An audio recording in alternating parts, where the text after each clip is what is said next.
Aí, então, já estamos de volta aqui. Deu certo essa água de vocês? A gente vai seguindo aqui nessa nossa conversa acerca de ideias evolucionistas, tá? Então, gente, é importante a gente lembrar que a gente está aqui vendo os primórdios, os primeiros pensamentos, né? Acerca da teoria da evolução.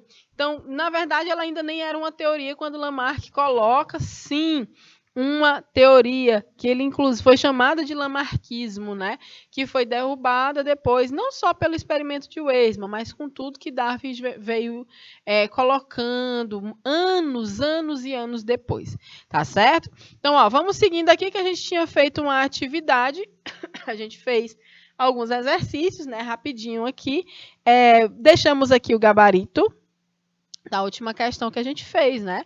Falando sobre o experimento de Weismann, tá certo? Então, a gente segue aqui nossa aula com a compreensão do darwinismo. Então, Lamarck era evolucionista, se Lamarck era, imagine Darwin, né? Darwin também traz uma teoria evolutiva, tá? E aí a gente vai conhecer um pouquinho da história de vida do Lamarck, do Darwin, agora é Darwin. Darwin, repare que quando Lamarck coloca, né, na sua obra Philosophic Zoologic, mostrando a sua teoria, tá? Ele ainda era um bebê, Darwin ainda era muito pequeno, né? Só que depois ele sempre teve essa curiosidade, né, para buscar informações sobre insetos, era curioso. Ele chegou a estudar, começou a estudar a faculdade de medicina, mas logo depois ele foi convidado a passear, dar um rolezinho, né, pelo mundo a navio. O nome do navio era Beagle. Então, em 1831, ele começa uma viagem, né, com seu tutor, ele era um professor do Darwin, e chamou ele, rapaz, bora ali dar uma voltinha, dar um rolé. E aí ele foi a bordo do Beagle, desse navio, que ele saiu visitando vários lugares, né, inclusive o nosso país, e ele teve aqui em 1832, passou aqui pela América do Sul, visitou Brasil, Uruguai, Chile, Argentina, e ele, nessa viagem, ele saía, né? Ele era um naturalista nato, ele gostava de observar a natureza e observar padrões, observar comportamentos, sobretudo de animais, né? Exatamente, Érica, esse é o nome do navio do rapaz, HMS Beagle, né? Então, ele saía também coletando muitos espécimes, né? Ele observava o comportamento, a morfologia, né? Ele teve também na Patagônia, e aí ele vem trazendo, né? Ele observou fósseis, enfim. Quando ele chega nas Ilhas Galápagos, é um ponto muito importante para que ele compreenda o que depois vai ser conhecido como a teoria evolutiva de Darwin, né? O darwinismo. Então, Darwin ele vai trazer essa ideia acerca da evolução há mais de 200 anos atrás, né? Então, olha só. No darwinismo, ele coloca a partir de observações que ele fez durante a sua viagem em Galápagos, inclusive, tem o clássico, né, da observação de um grupo de aves que se chama de tentilhões.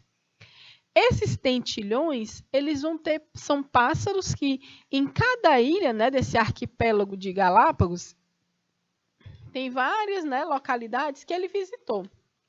Em cada uma delas, esses pássaros iam apresentando principalmente os bicos diferentes, mas Darwin observava que eles eram do mesmo grupo, né? Então ele começou a procurar entender por que é que nas ilhas diferentes esses pássaros tinham bicos diferentes também. Então ele retorna à Inglaterra, ele já está ali com a observação do que Malthus, né, que já era um cientista muito importante para a ecologia também, estava estudando. Ele casa, né? Depois ele perde uma das filhas, né? Uma das filhas dele morre, ele fica meio descrente, muito entristecido. E aí, nesse desenrolar da história de Darwin, ele acaba não publicando a sua obra, né? Ele não coloca a sua obra para o conhecimento nem dos cientistas. Ele meio que engavetou os estudos que ele fez nessa viagem. Nesse intervalo, o Wallace, que é um outro teórico, um outro pesquisador que era bem mais jovem que Darwin, inclusive, em 1858, ele observa, né, padrões que se assemelham muito ao que Darwin já tinha observado. Olha só que interessante. Então, quando a pessoa está indo num rumo certo, que acontece de verdade, certamente outras pessoas, cientificamente falando, né, vão se aproximar desses achados. E foi justamente isso que aconteceu. O Wallace, ele chega às mesmas conclusões que Charles Darwin. E aí, o que é que Charles Darwin faz? Ele é avisado, rapaz, se tu não colocar aí para jogo a tua obra, as tuas observações, o Wallace vai falar sobre a mesma coisa. Ele encontra achados parecidos com o que você encontrou. E aí, sua teoria, né, vai ficar secundária na história. E aí, Darwin corre para apresentar seus resultados num livro chamado A Origem das Espécies, né? Eu até tinha um. Eu nem sei onde é que está meu livro, A Origem das Espécies. Eu acho que eu esqueci em São Luís. Então, esse livro, né, que até hoje a gente encontra para vender, é um clássico da literatura científica, é a chave, é o começo do estudo da evolução tal como ela é. Então, as ideias de Darwin, elas foram corroboradas, elas foram assemelhadas às de Wallace. O Wallace, quando fala de evolução, veio para conversar sobre a evolução, ele também encontrou algo parecido com o que o Darwin. Então, o que foi que Darwin encontrou? Mas antes disso, eu vou dizer, né, que ele morreu em 1882, há quase mais de 200 anos, né? A gente já fez o bicentenário de Darwin. Então, olha só, ele encontrou o quê para se publicar A Origem das Espécies? Então, Darwin ele já traz uma teoria evolutiva muito diferente da de Lamarck, porque Lamarck adota uma adaptação ativa, ou seja, um indivíduo modifica o próprio corpo para se adaptar ao meio. E Darwin não. Darwin diz que o indivíduo nasce com a característica que ele já tem. Só que é o meio quem vai selecionar o que vai sobreviver. Então, se eu nasci com características que me dê condições para sobreviver nesse meio, então eu vou sobreviver. Se eu não tenho características que não vão me deixar sobreviver nesse meio, eu vou morrer, ou de fome, ou eu vou ser predado, né? Ou eu não vou conseguir me reproduzir, né? Também.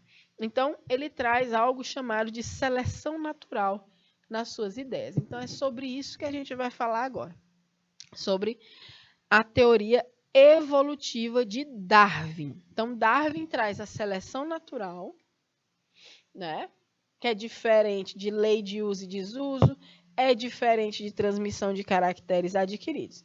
Então, essa seleção natural, ela traz algumas coisas interessantes atreladas a ela, que é um alto potencial reprodutivo das espécies, os fatores ambientais que são considerados limitantes e a seleção de características. É isso bem aqui, principalmente, que a gente tem que entender. Então, olha só, para Darwin, os mais aptos vão permanecerem. Os menos aptos vão sumir. Nem aquela história, professora, só os fortes sobrevivem. Não é só os fortes, são os adaptados. Quem tem mais adaptação sobrevive, não é quem tem mais força, tá bom? Então, o ambiente, para a teoria de Darwin, vai atuar selecionando indivíduos mais aptos, né? Vão que sobreviver. Então, o meio atua selecionando os indivíduos e os mais aptos, os que têm mais adaptações a esse meio, vão sobreviver, tá? Então, a gente trouxe essa imagem aqui para ilustrar para vocês, né? Ilustrar para vocês essa teoria evolutiva de Darwin. A gente está vendo aqui embaixo dois tipos de ratinhos, que são as presas. E aqui eu tenho um gavião, que seria um predador. O que é um fator limitante dentro dessa compreensão, né, da ecologia? É um aspecto que vai dar limites à população de alguma espécie. Como assim dar limites? Olha, a espécie ela não vai crescer, a população não vai crescer loucamente, porque vai chegar num determinado momento que pode faltar alimento, que pode ter muita predação, tudo isso vai ser fator limitante. Fator limitante também pode ser compreendido, por exemplo, como características do meio que vão dificultar ou facilitar a sobrevivência de um indivíduo. Por exemplo, se eu pegar um peixe de água salgada, um peixe de oceano, e botar ele num aquário com água da torneira, ele vai sobreviver?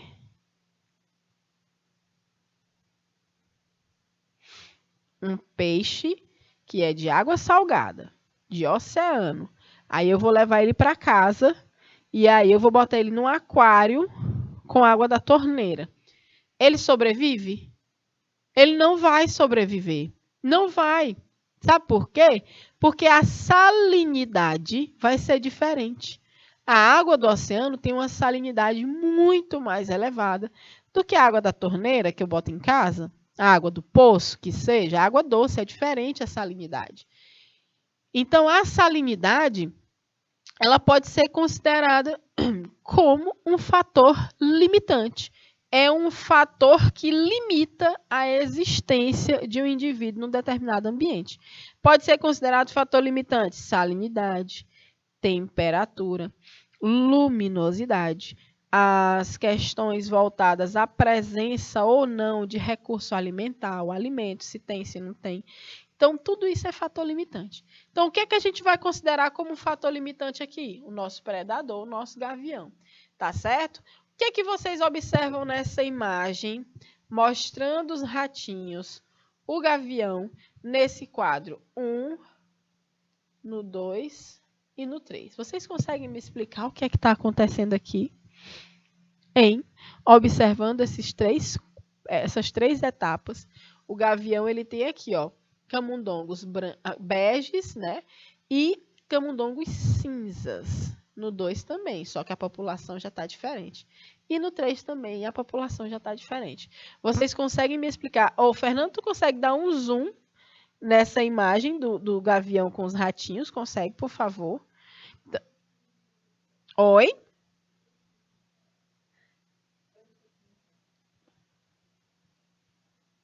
Foi? Não, peraí, deixa eu desativar a caneta. Ai, que chique, Fernando! Menino, que massa! Eu não sabia que só 2 cliquinhos já resolvia. Então, olha só, presta atenção. Eu vou voltar aqui, porque agora que eu vi que é fácil, agora eu não sei voltar, Fernando. Não, mas não tem problema não. Eu vou deixar aqui na tela. Vocês vão observar o que é que está. Pronto, pode deixar do jeito que estava aqui, ó. Isso. Pode deixar a setinha azul mostrando. Eu vou subir aqui, ó.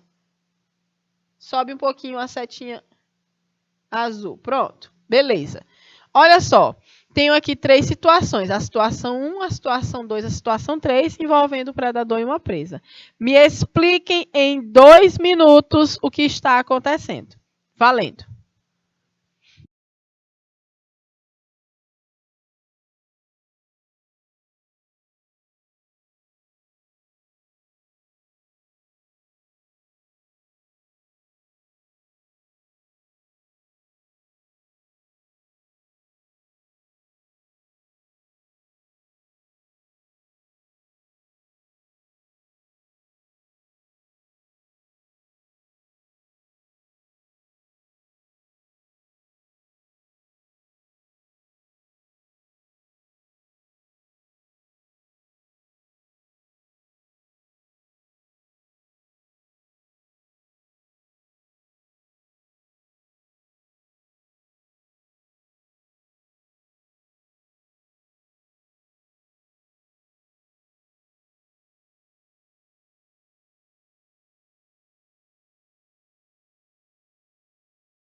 Então, estamos aí com as respostas, né? Que massa, ó, professora. Os ratinhos modificaram a cor para que o gavião não consiga predar eles. Olha, Érica, se o rato modifica a cor, ele está se adaptando ao meio. Isso aí é teoria de Lamarck, não é Darwin.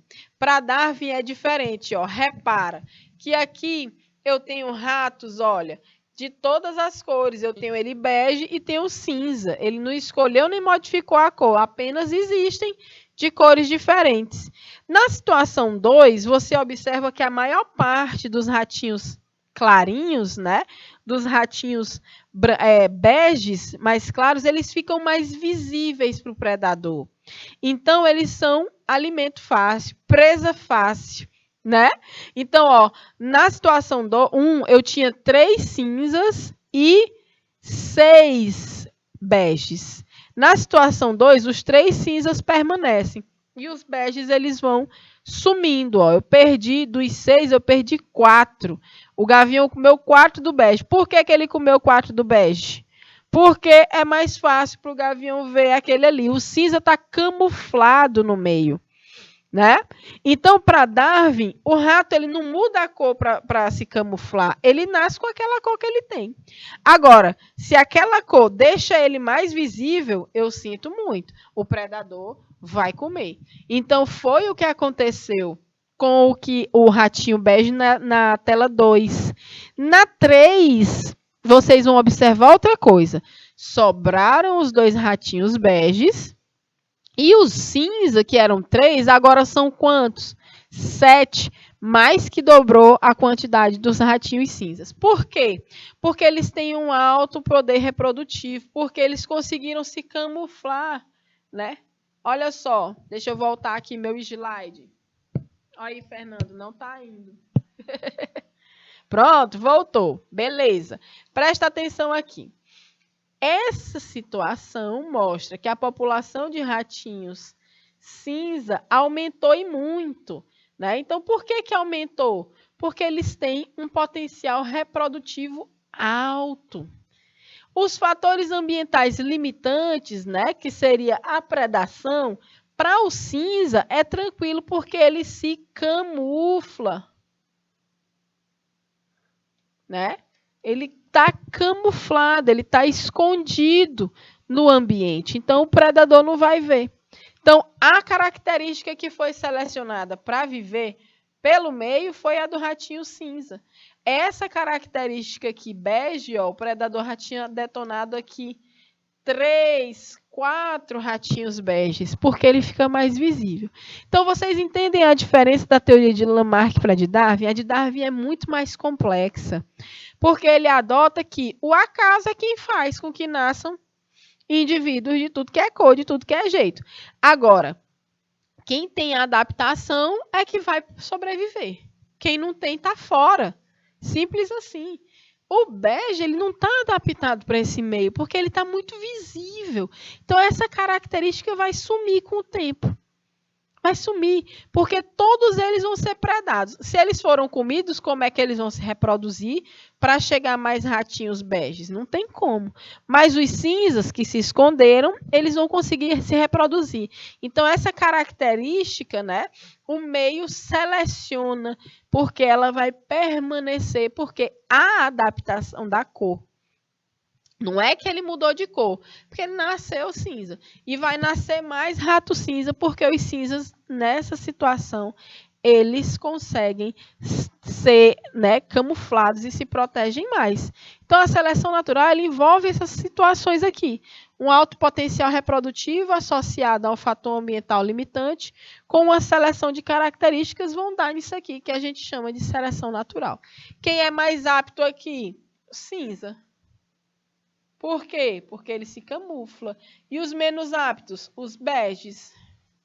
Por quê? Porque eles não conseguem se esconder do predador e vão ser comidos. Simples assim, tá? Então, para Darwin, o ambiente ele vai atuar selecionando indivíduos.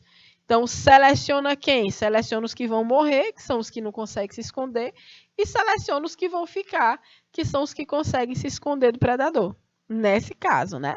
Então, o mais apto sobrevive, não é o mais forte, viu, galera? Todo mundo entendeu isso aqui? Eu posso passar adiante? Podemos seguir compreendendo Darwin, vendo a diferença do darwinismo para o lamarquismo. Então, o darwinismo ele tem como palavra-chave, ó, seleção natural.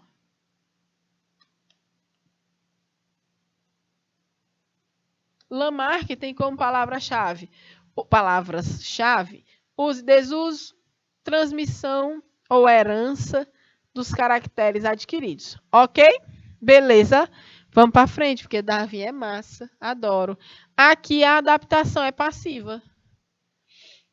O indivíduo, Érica, não muda o corpo dele de jeito nenhum. Ele nasce do jeito que é. Ele é passivo ao meio. O meio é quem age. As pressões do meio é quem vão agir, selecionando as características. Então, a adaptação, ela é passiva. Tá certo? Bora fazer uma do Enem. Agora,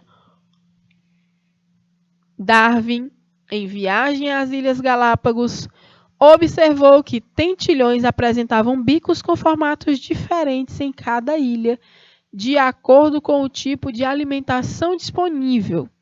Lamarck, ao explicar que o pescoço da girafa teria esticado para colher folhas e frutos no alto das árvores, elaborou ideias importantes sobre a evolução dos seres vivos. Agora vamos responder. 3 minutinhos na tela.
Podemos. Muito bem, galera. Olha essa daí, hein, Fernandinha? Ô, Érica Fernanda. Eu chamo ela de Fernanda, porque tem um Fernando aqui que ele tá me tirando do sério, porque ele quer me congelar, me transformar num din-din de professora de biologia. Dona Dulce, olha só! Antes tarde do que mais tarde, hein? Chegando aqui na nossa aula já com questões rolando, viu, Dulce? A gente está conversando aqui sobre evolução e a gente já chegou na parte do Darwin, tá certo? Então a gente está vendo aqui. O texto apresentou aqui um enunciado falando das observações de Darwin e de Lamarck. E agora a gente vai ver o que é que a questão quer de nós, réis mortais. O texto aponta que uma ideia comum às teorias da evolution, né, propostas por Darwin e por Lamarck, refere-se à interação entre os organismos e seus ambientes, que é denominada de quê, minha gente? Olha só. Cadê Pimenteiras respondendo nossas questões, hein? Cadê Oeiras, Eliseu Martins? Cadê a turma toda? Então, olha só, eu quero o que é comum entre as ideias. Vamos reparar aqui. Seleção natural é só... Desculpa, eu tô com soluço. É só Darwin. Vou botar aqui. Aqui é Darwin. Isso tudo aqui, ó, recombinação gênica, variabilidade genética e mutação, tudo isso aqui, nem Darwin, nem Lamarck. Sabe por quê? Porque no tempo deles, ninguém nem sonhava, Mendel não tinha nem nascido, nem sonhavam com que diacho era gênio, mutação, então, Deus o livre. Né? Então, nem Darwin nem Lamarck tem relação alguma com os conceitos da genética. Acontece o seguinte, com o andar da carruagem, com o passar do tempo, o surgimento de novas tecnologias e de novas ciências, ao darwinismo foi associadas explicações que Darwin não tinha como dar. Darwin sacou a seleção natural e é certo, até hoje a gente adota isso como uma verdade. Só que ele não sabia explicar tudo, por exemplo, por que vamos até dar o gabarito logo, né? É adaptação. Por que é que tem dentro de uma espécie indivíduos que têm adaptação e indivíduos que não têm? Isso aí ele não sabia dizer. Por que é que dentro de uma população vai ter bege e cinza e vai morrer os beges? Ele não sabia responder. Por quê? Porque essa explicação só quem deu foi anos depois a genética, a biologia molecular, a compreensão das dinâmicas do DNA, a variabilidade genética. Então, a gente vai ver que existe a teoria atual, que chama teoria moderna da evolução, teoria sintética da evolução, neodarwinismo, tudo é a mesma coisa, que é justamente pegar o que Darwin descobre e explicar o que faltava com o auxílio da genética. Aí foi que ficou massa mesmo, hein? Então, para Darwin e para Lamarck, existia uma coisa em comum, que era a adaptação. Para Lamarck, a adaptação era ativa, o indivíduo atua mudando seu corpo para tolerar as pressões do meio. Para Lamarck, é uma adaptação passiva, ou seja, o meio pressiona, né? E só quem tem adaptação vai sobreviver. Se sobreviveu, consegue se reproduzir. Se reproduziu, essas características vão estar lá na prole e também vai ter adaptação. Entenderam? Então, tem uma diferença fundamental na teoria de Darwin e na teoria de Lamarck, tá bom? Mas existe essa semelhança. Uma ideia comum para os dois é a adaptação. Ok, combinado? Ficou tudo alright, ficou tudo certinho para vocês. E aí a gente segue. Olha só essa imagem. Olha aqui o fator limitante que a gente já tinha falado, né? O predador. Então eu tenho aí 6 besouros, 6 coleópteros, né? Pelo formato, parecem 6 besourinhos, 6 joaninhas, né? Então, esses besouros, eles têm 2 tons de coloração distintos, né? Érica, estranho ele ter vendido tantos exemplares da origem das espécies num período que o criacionismo predominava. Mas isso aí, Érica, tem a ver com a curiosidade das pessoas. Para eu criticar, eu também precisava conhecer, né? Então a galera lia muito a teoria de Darwin para poder criticar ele. Claro que tinha as pessoas que estavam interessadas no que ele tinha a dizer de uma forma séria, né? Mas ele também foi ultra criticado, ele foi trucidado, principalmente pela igreja. Porque ele ficou conhecido como o homem que matou Deus. Olha só. Ele matou Deus quando ele adota que as espécies sozinhas e por mero acaso elas se modificam. Não precisa desse criador toda hora estar ocupado. Uma nova espécie de besouro. Não era assim, né? Então ele vendeu muitos exemplares, sim, mas as pessoas também, ele também foi muito atacado. Então vamos voltar aqui para essa nossa ilustração, para esse nosso GIF. Olha que interessante. Eu tenho um camaleão que está se alimentando dos besouros, né? Quais vão ser os besouros que vão estar escondidos? Para o camaleão, que é um predador, ele vai visualizar melhor os indivíduos que têm uma coloração que é diferente do lugar que eles estão, da folha. Então, os besouros marrons, ó, creu, tchau, ele não vai comer. Por quê? Porque ele fica mais fácil, né? Fica mais fácil, ele não vai se alimentar dos verdes. Para eles, né? É mais fácil ele comer o que ele está visualizando melhor. Então, ele se alimenta dos marronzinhos e os verdes vão ser, ó, passei batido. Por quê? Porque eles têm camuflagem. Então, a cor verde vai se sobressair. O marrom, como de acha, ele vai reproduzir se não tem nem com quem, que todo mundo já morreu aqui, gente. Outra coisa trágica. Mas o verdinho, ó, vai reproduzir o macho com a fêmea e vão gerar mais descendentes férteis. O fator limitante aqui é o predador, né? E a adaptação tem relação com a coloração, né? Exatamente, Érica, chamavam ele de capelão do diabo.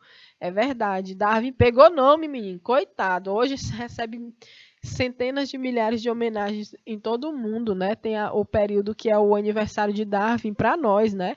Da biologia, pelo menos a gente sempre fala alguma coisa, porque realmente o que ele observou foi muito importante. E o que o Wallace também observou, né? O Wallace, coitado, não pegou a fama como Darwin, mas observou as mesmas coisas, né? Então, olha só, observando essa situação, a gente vai ver que a espécie não, mas que o indivíduo da coloração verde se esconde do predador, então ele dribla um fator limitante com essa adaptação, com essa coloração dele. Então, essas características verde, da cor verde, é que vai ser passada adiante à prole. Tá certo? Então, vamos adiante. Ó. Temos aqui agora o darwinismo, com o mesmo exemplo da girafa de Lamarck, né? Então, para Darwin, não tinha esse negócio de a girafa vai precisar esticar o pescoço e o pescoço vai crescendo com o passar do tempo, não, né? Não tem isso. Na verdade, para Darwin, ele diz assim, o negócio é o seguinte, tem girafa do pescoço de todo tamanho. Tem girafa do pescoço pequeno, tem girafa do pescoço médio, tem girafa do pescoço grande, né? Agora, quem é que vai conseguir se alimentar melhor? É a girafa do pescoço grande. Então, as de pescoço pequeno, elas vão cair fora, porque elas não vão conseguir se alimentar, vão morrer de fome. E elas não vão conseguir passar essa característica adiante, porque elas não vão reproduzir. Se ela já morreu, como é que reproduz? Então, para Darwin, tem girafa com pescoço de todo tamanho. Pequeno, médio e grande. Então, o que acontece aqui? O fator limitante não vai ser o predador, a gente vai ter o alimento. É esse recurso aqui, ó. Então, para Darwin, né, esse alimento aqui, né, ele não vai trazer condições, né, a girafa que tem um pescoço pequeno, não vai ter condições de chegar nele. Então, é um fator limitante. A do pescoço médio, vá lá que ela pode ocasionalmente conseguir. E a do pescoço grande, meu amor, ela vai comer tudo. Porque ela alcança. Tchau. A pequena não vai se alimentar, vai morrer de fome. Tchau. Olha aí. Credo, gente. Olha só. Todo mundo virou ossinhos, quer dizer que elas morreram. Então, só quem fica no meio são os indivíduos que conseguem se alimentar. Se o indivíduo se alimenta, ele também reproduz, né? Então, se ele se alimenta, ele sobrevive. Se ele sobrevive, ele reproduz. Então, a partir daí, vão começar a nascer mais girafas do pescoço grande, né? Então, a seleção natural vai atuar nesse sentido, ok? As girafas mais altas são selecionadas pelo ambiente. Por quê? Porque a árvore não vai diminuir o tamanho, nem o pescoço da girafa pequena vai aumentar. O que é que vai acontecer aqui? Apenas o grupo que tem o pescoço comprido, o pescoço maior, vai conseguir comer. Se ele consegue comer e as pequenas não, olha o que é que elas vão virar? Ó, vão morrer. Quem morre não reproduz. Quem é que vai reproduzir? É a que tem o percoção, como a gente diz aqui no Piauí. Tem o percoção. Essa que tem o pescoção, ela vai se reproduzir e aí os filhotes, elas vão se reproduzir e aí a prole, os filhotes, já vão nascer com essa característica. E assim, essa espécie vai se firmando cada vez mais no meio. Tanto que hoje a gente só conhece girafa de pescoço grande. Mas no passado, é possível que tivessem girafas com pescoço de toda a altura. Sabia? Sabia que tem mais de uma espécie de girafa? Não é só uma espécie, tem outras espécies, né? São acho que 2 ou 3 espécies de girafas diferentes que existem. Bem interessante. A gente pensa que é só uma, né? Porque é tudo um bicho esquisito com pescoço enorme, mas não. Tem mais de uma espécie. Características diferentes. Então, para Darwin, a extinção existe. Por quê? Porque existem os fatores limitantes e que, se não tiver adaptação, a espécie vai sumir. Ela não vai tolerar esses fatores. Ok, gente? Para Lamarck, a extinção não existe, não. Ninguém é extinto, não. Né? Então, gente, esse darwinismo, né, ele vem aqui depois aumentando, essa compreensão de Darwin não ficou só na seleção natural, mas ele também foi tentando explicar eventos, né, que levassem, apontassem para graus de parentesco entre os indivíduos, tipo assim, é porque os tentilhões das Ilhas Galápagos, eles trazem bicos de formatos diferentes, então possivelmente uma população que estava numa ilha, um grupo dessa população migrou para cá e aqui para outra ilha, né? Como eles não conseguem mais se reproduzir com esse, as características foram se modificando de forma diferente, porque o meio pressiona e seleciona de forma diferente, então vai assim surgindo novas espécies. Então é bem interessante o que Darwin observa, porque de fato é assim que acontece. Então, olha só, para o darwinismo, né, para a seleção, a teoria de Darwin, todos os seres viventes têm um ancestral em comum, que é esse aqui. Sempre ele vai estar aqui na base, né, das árvores genealógicas, os cladogramas, né? Então, toda vez eles vão estar lá embaixo, né? Então, é o ancestral comum. Desse ancestral ocorreram modificações que foram levando ao surgimento de novas espécies, ok? Então, olha só. É como esse ancestral se apresenta aqui. E aí, o passar do tempo e eventos, né?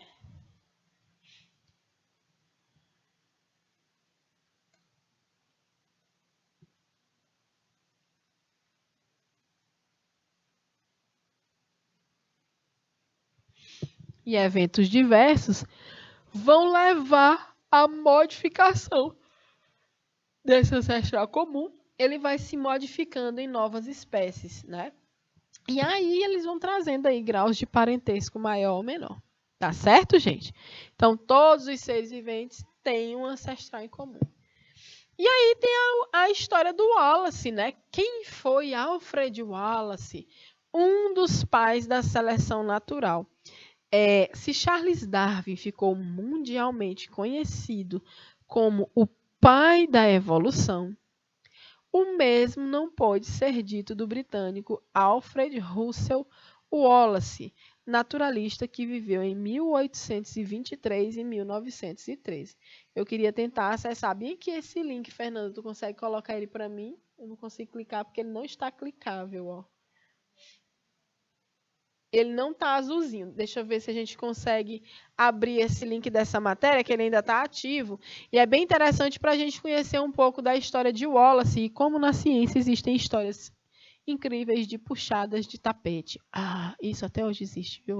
Logo dizendo para vocês. Então, ó, Darwin faz todo aquele estudo, toda aquela viagem, e aí eu vou contar um pouquinho para vocês da história de Wallace. Quando ele vem com essa teoria dele montada, aí Darwin diz: ei, meu amigo, eu vi isso aí primeiro, deixa eu publicar na frente aí, porque senão você vai passar a perna em mim. E aí Darwin pega e faz a publicação da teoria. E o Wallace, que também estava correto, né? Também seria difícil chamar o Wallacismo. O Wallacismo poderia facilmente substituir o darwinismo, né? Porque ele também encontra aí as mesmas situations. Entenderam? Então a gente vai ver agora, a gente vai dar uma navegada conhecendo aqui a história de Wallace, tá certo? Então o Fernandito já deixou aqui tudo no ponto pra gente, dá um F11 aí pra gente ficar em tela cheia. E agora nós vamos fazer uma leitura rapidinha aqui dessa matéria. Vem comigo, olha só. Se Charles Darwin, ó que ele, o Wallace, né? Até que é charmoso, né? Com essas barbonas, uma coisa assim bem... Uau. Então vamos lá. Se Charles Darwin ficou mundialmente conhecido como pai da evolução, o mesmo não pode ser dito do britânico Alfred Russel Wallace, naturalista que viveu entre 1823 e 1913, embora tenha contribuído para o desenvolvimento da teoria da seleção natural, pela qual Darwin ficou famoso, nunca recebeu o devido crédito. Conheça a vida e o trabalho do naturalista, que ele era geógrafo, antropólogo e biólogo, nascido no país de Gales. Darwin e Wallace eram ingleses e Lamarck era francês, tá? Ele foi autodidata, né? Ele, diferente de Darwin, ele era pobre, né? Darwin era mais abastado, tinha mais grana na família dele. Ele abandonou os estudos aos 13 anos para trabalhar e ajudar nas contas de casa. Então, a educação formal foi interrompida, mas isso não impediu ele de virar professor em agrimensura, topografia, aritmética e desenho quando ele tinha 21 anos e de se tornar uma referência na biologia, com mais de 20 livros publicados. Então, ele passou anos estudando a Amazônia, né? Então, ele era curioso sobre os animais encontrados na floresta brasileira. Ele veio ao país em abril de 1848 e foi parar em Belém, né? Então, ele ficou muito tocado com as borboletas e aves da região. Então, ele se interessou muito para isso, né? E o seu acompanhante e mentor de viagem era Henry Bates. Então, Wallace deixou o Brasil após 4 anos por razões de saúde, mas o Bates permaneceu no Brasil por mais 11 anos. Então, eles retornaram. O navio do Wallace, quando ele estava retornando, pegou fogo e boa parte do trabalho foi perdido, né? Mas algumas anotações foram salvas no incidente. A pesquisa no Brasil rendeu o livro A Narrative of Travels on the Amazon and Rio Negro, né? Que é traduzido como a narrativa de viagens na Amazônia e no Rio Negro. Tem também quase que 200 anos, né? Então, deixa eu só clicar aqui rapidinho, porque eu quero mostrar para vocês as imagens desse Brasil antigo que ele, né, trazia aí nos seus livros, tá? Uma vila no Rio Negro. Então, há um grupo de pequenas ilhas na Indonésia em sua homenagem. E aí, deixa eu ver a parte da... Ó, Wallace foi a motivação para Darwin publicar A Origem das Espécies. Um ano antes do lançamento, né, da Origem das Espécies, o Wallace enviou a Darwin um artigo sobre o princípio da sobrevivência do mais apto, que daria origem à teoria da seleção natural. Olha como eles pegaram a mesma coisa, né? Inquieto pelas semelhanças com as próprias pesquisas, né, que conduzia há anos, Darwin compilou suas ideias às do colega, apresentou sua teoria em conjunto com Wallace durante uma reunião de naturalistas da Sociedade Linneana de Londres, em 1858. Pouco depois, Darwin publicou o livro que o tornaria conhecido, A Origem das Espécies, deixando Wallace, que na época estudava a biodiversidade no exterior, na sombra. Então, ele junta as ideias dele com a do Wallace, publica junto com o Wallace, mas depois ele lança o livro e deixa o Wallace chupando tijolo, como a gente costuma dizer aqui, né? Em entrevista, né, ao jornal The Independent, o curador do Museu de História Natural de Londres, George Bacalone, disse que o Wallace era quem tinha um artigo pronto para publicação. Se ele tivesse enviado diretamente para um periódico, a seleção natural seria descoberta dele. E hoje a gente teria aqui o estudo do Wallacismo e não do darwinismo. Ia ser muito interessante também, porque os dois foram na mesma linha, mas Darwin deu aquela, né? Eita, Darwin, olha só. Ele pegou aí um tiquinho do que o Wallace ia propor também, juntou e apresentou para a sociedade. Pode voltar para o slide, por favor, Fernando. Apresentou para a comunidade científica antes que o Wallace fizesse isso sozinho. Então, ele deu aquele pulo do gato, passou na frente e publicou. Mas ele também já tinha feito essas observações há mais tempo, né? Então, olha só, é muito interessante conhecer também a história de Wallace, que trabalhou aqui no Brasil, né, em outros lugares do exterior, para compreender a mesma coisa, né? Então, a gente vai fechando nossa aula com esse questionamento, que eu acho até que a gente já sabe a resposta, né? Se o homem evoluiu dos macacos, por que ainda tem macaco, Érica?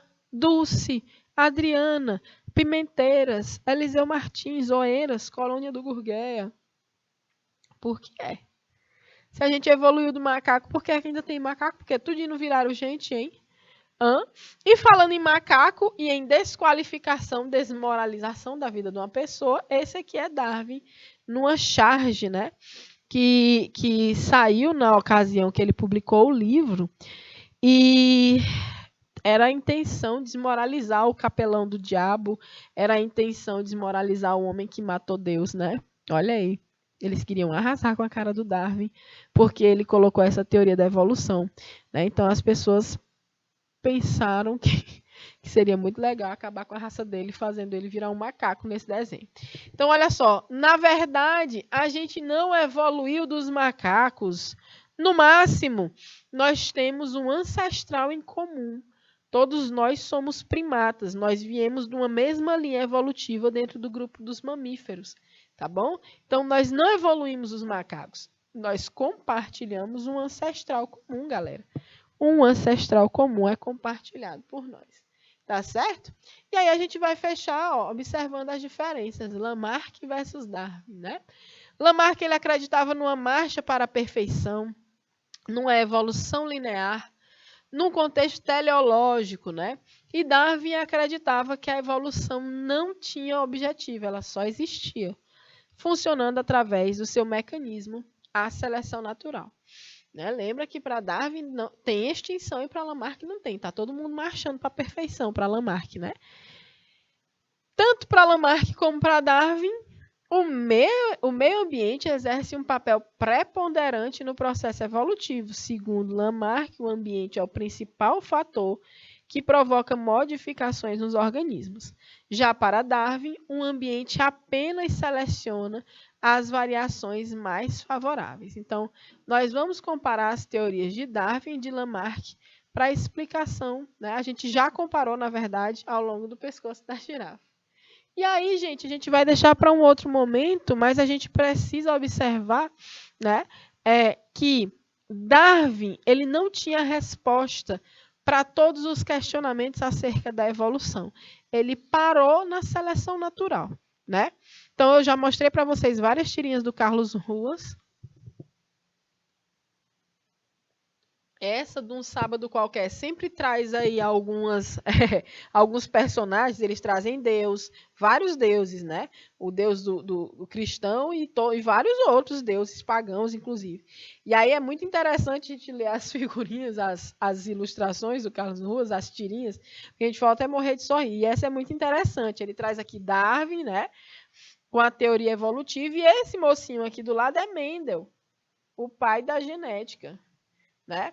Então, o Darwin mais Mendel, que na verdade não é nem Mendel, mas sim a genética que veio após as descobertas de Mendel, né? Quando a gente funde as informações que Darwin trouxe com a seleção natural e sua teoria evolutiva, com o que a genética descobre acerca do gene, transmissão de informações, mutações, aí a gente tem o neodarwinismo. Então, essa a gente ainda vai estudar, que é um aprofundamento da teoria de Darwin, que é a teoria contemporânea da evolução. Teoria sintética da evolução, neodarwinismo ou teoria moderna da evolução são a mesma coisa e todas elas trazem informações importantes que Darwin já tinha colocado em sua teoria, mas também trazem, né, as evidências evolutivas e os porquês, né, de acontecerem alguns processos nas espécies que Darwin não sabia explicar. Então, a gente vai ter, com a seleção natural, a teoria sintética da evolução trazendo evidências distintas pelo estudo dos fósseis, pela genética, pela bioquímica, pela anatomia, morfologia comparada, pela filogenia, pela biologia celular. E a gente ainda vai estudar mais adiante um fator fundamental da evolução humana, que é a cultura. Olha que maluquice, né? A gente nunca pensou que a cultura fosse ser mais rápida que a própria a evolução a partir dos genes, né? Mas a gente já tem informações científicas quentinhas que apontam que isso é um fator importante na evolução humana especificamente, tá certo? Então, espero que tenham curtido, tenham gostado, tenham entendido. Na aula que vem a gente continua na quarta-feira. Tenham um ótimo fim de semana, ó. Cheirão, até mais e tchau, tchau!